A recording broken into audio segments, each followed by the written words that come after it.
You want to be able to heal whilst you're attacking enemies. You want to be able to recover your FP at the same time. And you want to be incredibly powerful. If you look at the FP coming back up there, we've pretty much used none. So, welcome back to Elden Ring. In this video, we're going to be taking a look at an OP Faith build for the Blasphemous Blade. This build is incredible. It deals so much damage. You can spam it and you're going to recover not only your health, but your FP as well. So starting off with the weapon itself, this is the Blasphemous Blade. I've got it up to +9. The requirements are not too high. 22 strength, 21 faith, 15 dex. It's got C attribute scaling for strength, dex and faith.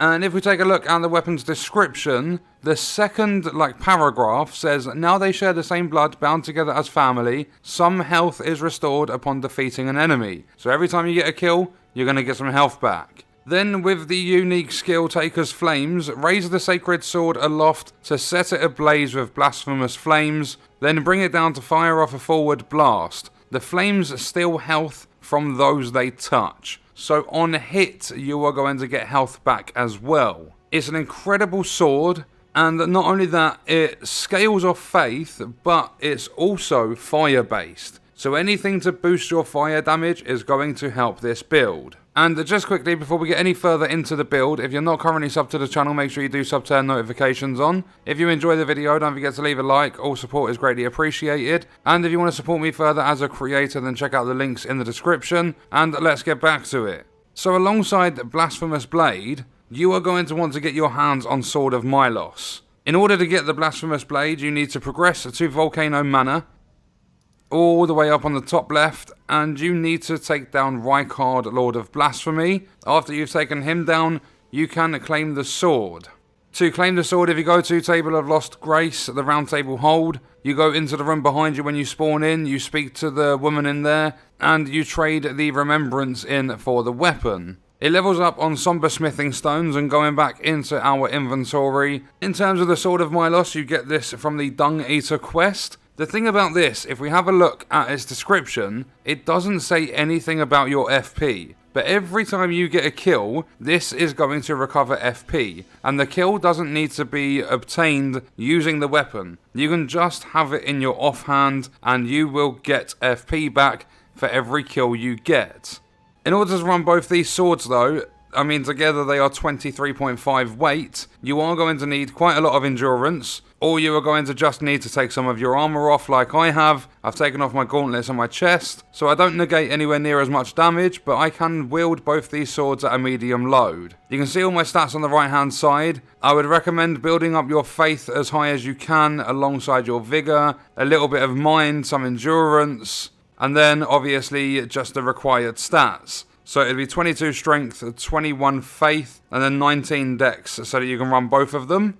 Then in terms of the talismans, Shard of Alexander is going to greatly boost the attack power of skills. You need to complete the entire Iron Fist Alexander quest, then you will get this one. You can just kill Iron Fist Alexander and get another type of this, but it's nowhere near as effective. Then you are going to run the Rotten Winged Sword Insignia. This greatly raises the attack power with successive attacks. Then we're going to run Fire Scorpion Charm, which raises our fire attack. And then we're going to run Ritual Sword Talisman, which raises the attack power when your health is at maximum. And because of the skill Taker's Flames, your health is going to be coming back all the time. It's going to minimize the amount you need to use flasks. So you're pretty much, a lot more often than other builds in the game, you are going to be at max HP. Then in the Flask of Wondrous Physic, there's probably a couple of different ways you can run it, but I would definitely recommend the Flame Shrouding Cracked tier, and the Dexterity Not Crystal tier is the other one that is pretty much optional, but is what I run on this build. What you could also do if you wanted to, because it's fire-based, if you get yourself any seal in the game, the Giant Seal does boost Giant's Flame incantations, but the incantations we're going to run don't get boosted, no matter which seal you are running.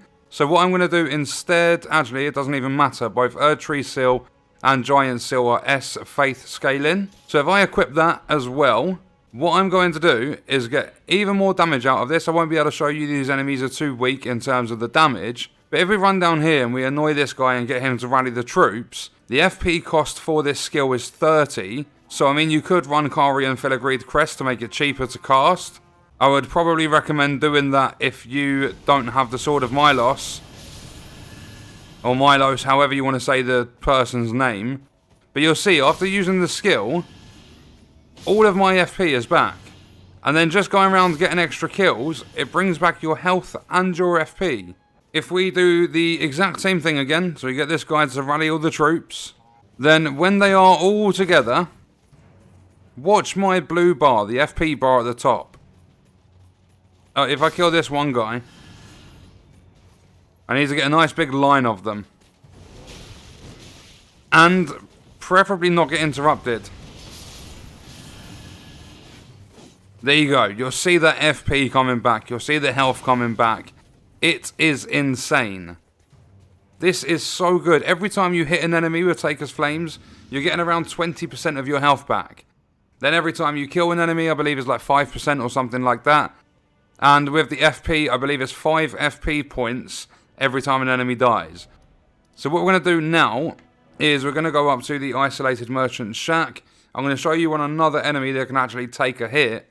So now we are at the Isolated Merchant Shack in Caelid.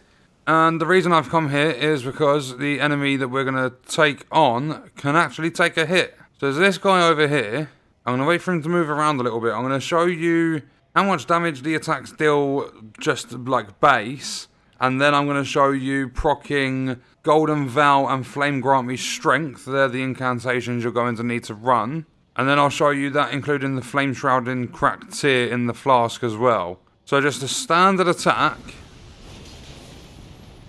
33.57. So I finished him off in 2 hits. I got some FP back, I got some health back. If we reset him, and just so that you do know exactly which ones, Flame Grant Me Strength and Golden Vow, they're the incantations you're going to use. There are other fire ones if you wanted to chuck them in. Fire's Deadly Sin, you got Burno Flame. There are a few that you can use, but these two are the best just for buffing your attack, basically. That's all you're going to be doing with these. I think Golden Vow is 90 seconds, Flame Grant Me Strength is 30, and the flask lasts 3 minutes. So, if I will use Golden Vow to start with, then I'll pop Flame Grant Me Strength, and then as soon as this guy turns around, there he goes, I'm going to follow him, hopefully the rams don't get in the way. You'll see that goes up to 46.33. So you can get around 7,000 to 8,000. So that was a look at the Blasphemous Blade, an incredibly overpowered faith build. As I said, you can spam it, you can take out big groups of enemies. It's a great sword, it deals fantastic single damage as well, like single target damage. And what we're going to do is wrap the video up there. Let me know your thoughts and stuff in the comments, and I'll see you in the next one. I hope you guys enjoyed it.